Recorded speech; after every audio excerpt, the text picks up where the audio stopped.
அத்தனை செல்வமும் உன்னிடத்தில் நான் பிச்சைக்கு செல்வது எவ்விடத்தில்? வெறும் பாத்திரம் உள்ளது என்னிடத்தில், அதன் சூத்திரமோ அது உன்னிடத்தில்.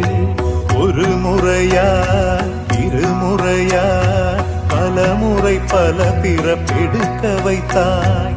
புதுவினையா பழவினையா கணம் கணம் தினம் என்னை துடிக்க வைத்தாய். பொருளுக்கு அலைந்திடும் பொருளற்ற வாழ்க்கையும் துரத்துதே. உன் அருள் அருள் அருள் என்று அலைகின்ற மனம் இன்று பிதற்றுதே. அருள் விழியால் நோக்குவாய், மலர்பதத்தால் தாங்குவாய்.